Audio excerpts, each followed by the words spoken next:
I tried really hard, guys. I tried really hard to come up with a joke to start out this pregame. I can't do it, so I'm just going to show Gary Sanchez's batting average.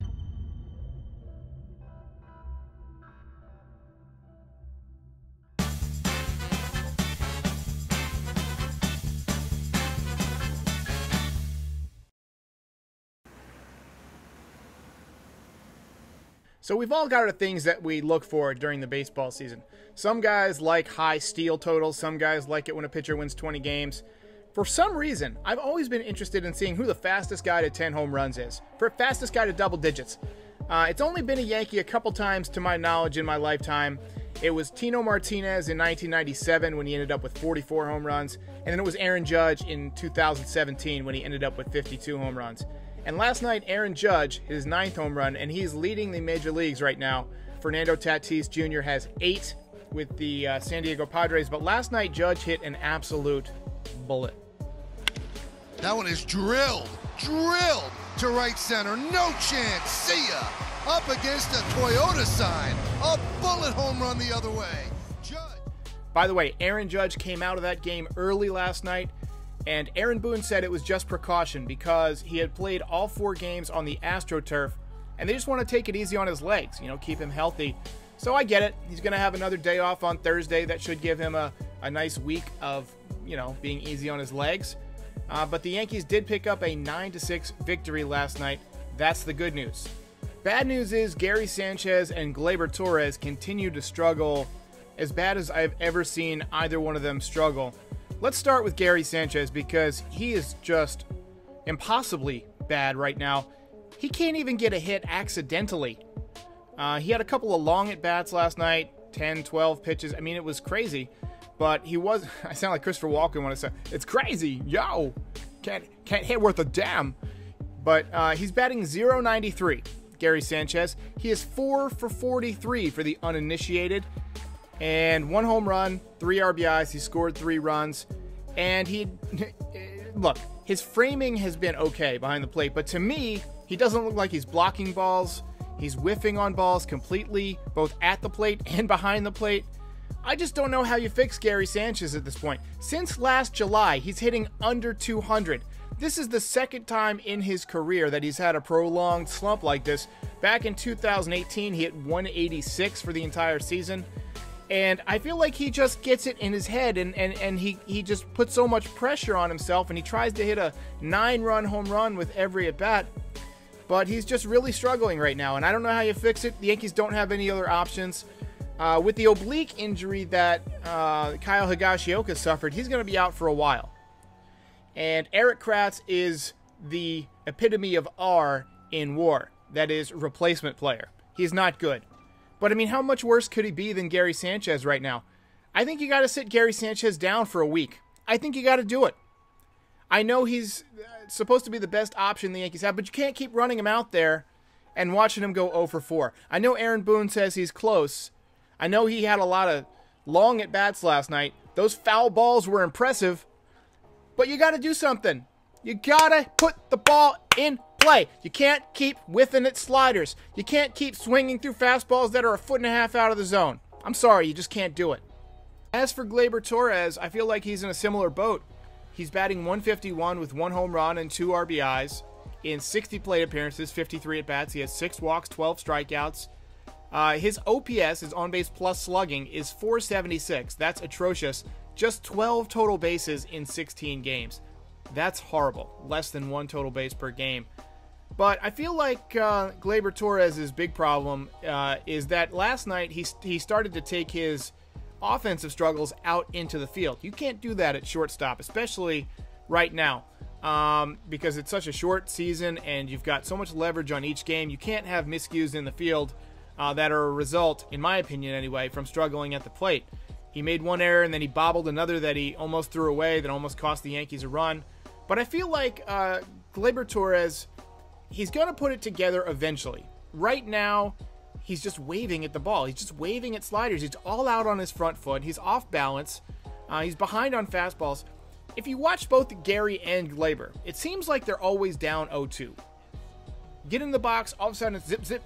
Why are they down 0-2 all the time? Well, I have a feeling it comes back to confidence, right? if you're not confident going up there to the plate, and you don't have a confident approach in what zone you're looking at and where you're trying to hit the ball and what you're trying to do in the situation, then you're going to be tentative. You're either going to take good pitches down the middle, or you're going to chase too aggressively out of the zone. I feel like that's what's happening. These guys are not getting ahead in the count. I feel like they both need to step in there and either just zone one pitch, one location, and just look for that zone all game. Maybe put together a couple hits. That'll, keep your weight back, keep you patient at the plate. Or they need to just be aggressive and hack. If you're going to be aggressive and hack and try and hit your way out of it, then just go up there and hit. But you can't be waving at sliders in the dirt. So, I don't know. They both need to get it together. I feel like Gleber is probably a little bit closer than Gary. Gary did have some long at-bats, as I mentioned, but then he would just wave at a bad pitch. I'm not confident in Gary's long-term, value as a hitter. I'm just not. He had a couple of good seasons, but he's just too inconsistent. Gleber Torres is going to be a superstar. He's just in a funk. Funks happen to everybody. It's just odd because Gleber doesn't usually go into long slumps. But hopefully he can turn it around tonight, because you don't want to have an off day after you have a bad series. Because then you got to sit around and you think about it, and it just makes things worse. It just sits there and gnaws on your mind. You got to read the newspaper. You got to read the tweets. These guys are too young to, turn off all the attention. Everybody's on Twitter. Everybody's on Instagram, and people are saying, "Why aren't you hitting? Why aren't you doing anything with the bat?" Well, I think that you got to have a couple of good games to get that confidence up before you can really get started. So hopefully one of these guys at least will get going, because the Yankees could use a bit more offense. One of the reasons that the Yankees need more offense out of the guys they're supposed to get offense from is because the bullpen has not been very good. Now, when Aroldis Chapman got sick and Tommy Kahnle got hurt for the entire season, it elevated a few guys' roles. So Zach Britton is no longer a setup guy. He's had to be your closer, which means that Chad Green has to be your setup guy. He can't be the middle relief guy. Adam Ottavino has to be a middle relief guy. Adam Ottavino pretty much usually is a middle relief guy. I like him because he throws a funky, different mix out there. I feel like the Yankees are too dependent on just fastball velocity. Just the way that they're too dependent on home runs. They get too obsessed with guys who can throw 95 miles an hour.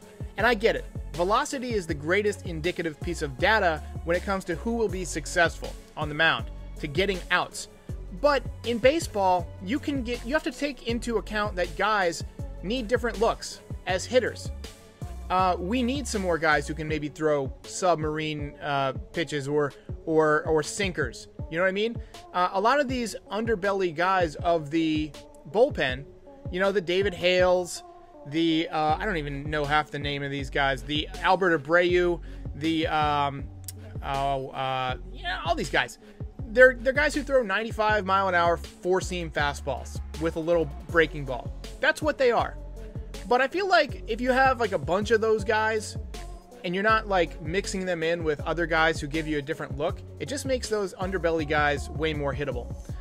So hopefully the Yankees will get Aroldis Chapman back soon. He's facing hitters. I think he faced some hitters yesterday, where he's facing them today. So he should be back pretty soon. It doesn't take relievers as long to get ready. And Aroldis Chapman is a beast. He's in good shape. He's been throwing the entire time that he had COVID. So hopefully he'll be back soon. Chad Green has done a nice job this year, and I like the idea of him being a setup man. And I think Zach Britton has done pretty nice, except for that game in Tampa Bay this weekend. So the bullpen hopefully will have some reinforcements and will get stronger, but we'll need the offense to kick in gear so that there's not so much pressure on these guys every day. So last night, Mike Ford had a big 2-run double over the right fielder's head. He also had a double down the right field line.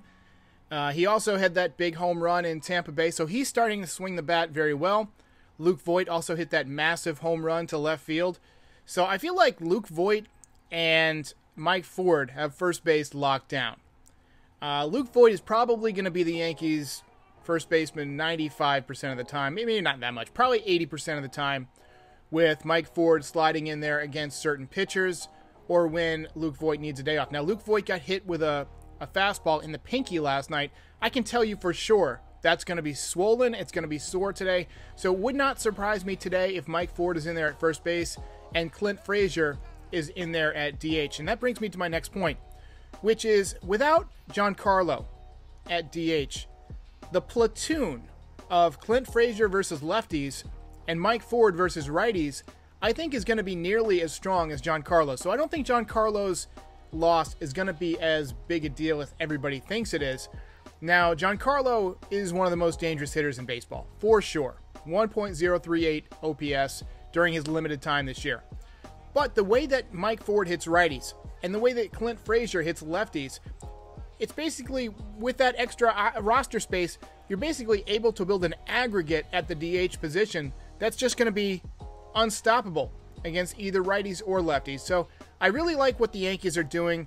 I think, though, tonight you may see something slightly different. As I mentioned, I think Luke Voit will probably get the day off, even though he's been swinging the bat well, just because it's going to hurt. It's going to hurt to swing. So give him that extra day.